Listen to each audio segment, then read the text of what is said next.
Well, howdy, y'all. Okay, so I make a really horrible cowboy, but I actually went downstairs to look for one of those pointy hats with the confetti coming out. You know, those birthday hats, maybe a big number one on it, and one of those blowy things like, woo, celebrate the birthday, celebrate the anniversary. And I'll tell you why I wanted one of those. But in the meantime, this was the most celebratory hat that I could find. It seems to be made in China, which suggests to me that the Chinese believe American sheriffs wear wicker baskets on their heads.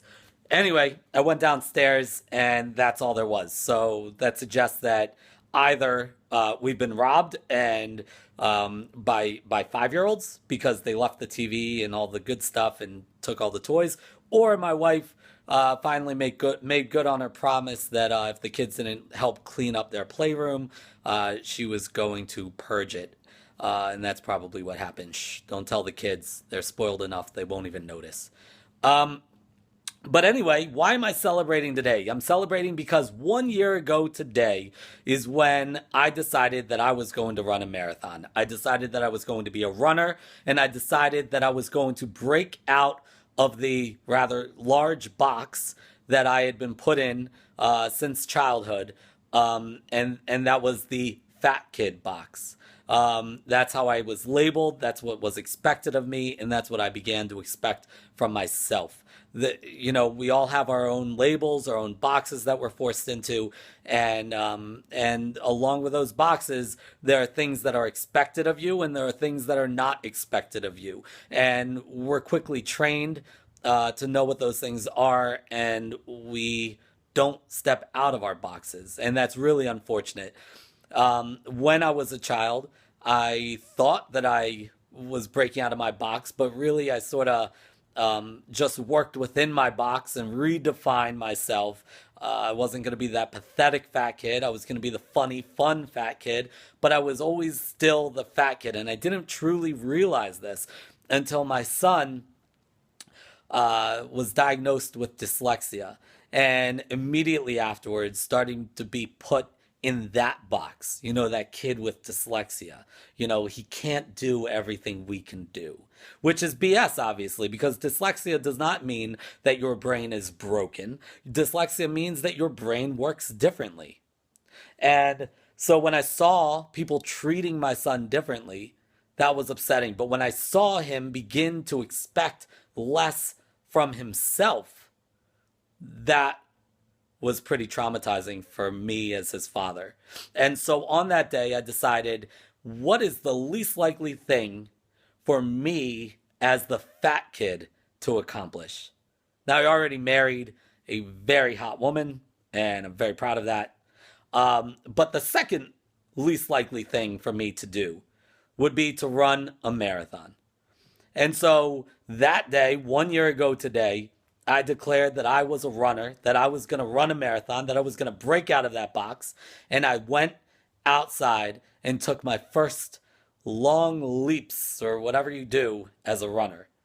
Actually, the first time I was out, I was doing this interval program, and it was 30 seconds walking, 30 seconds running, 90 seconds walking, 30 seconds running.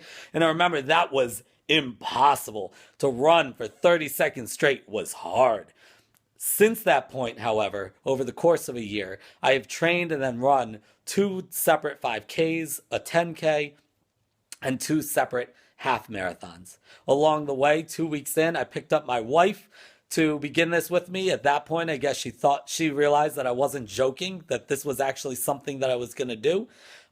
So the two of us ran one half marathon in the winter where people in front of us and behind us were slipping on ice. There were portions of the half marathon where you had to walk or you were going to fall on your butt. The second half marathon we ran in the heat of the summer, and there was 80% humidity, people. 80% humidity. And no, I have no idea what 80% humidity means, but at the starting line, that's all anyone was saying. They were very aggravated that it was 80% humidity. And I know it felt really hot. So ever since then, I've been telling people I've run in 80% humidity.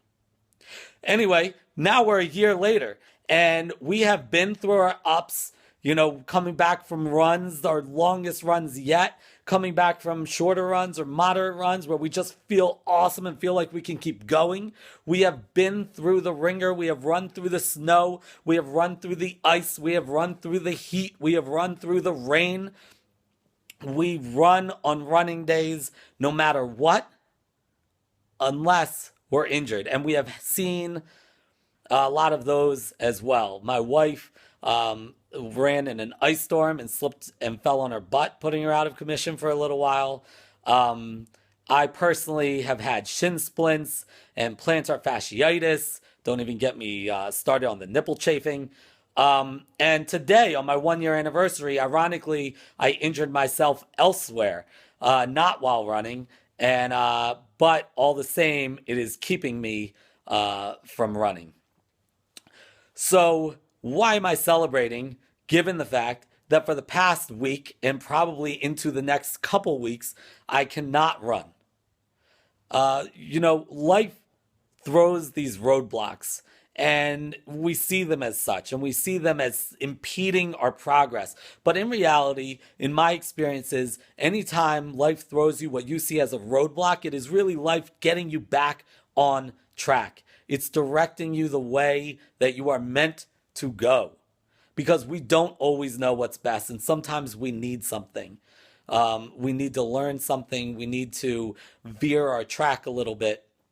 And while I'm training for a marathon in January, this injury is very frustrating. However, this injury is also giving me the opportunity to persevere. It is teaching me patience. And when I complete that marathon, I'm going to look back at this injury and the setback of this injury and be even more impressed with my progress, that I could overcome even that. In life, you will see roadblocks everywhere.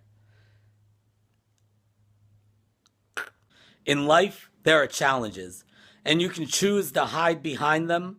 You can choose to use them as excuses for a lack of productivity and growth, or you can celebrate them and conquer them. On my 1 year anniversary of running, I am celebrating my accomplishments and I'm celebrating my challenges.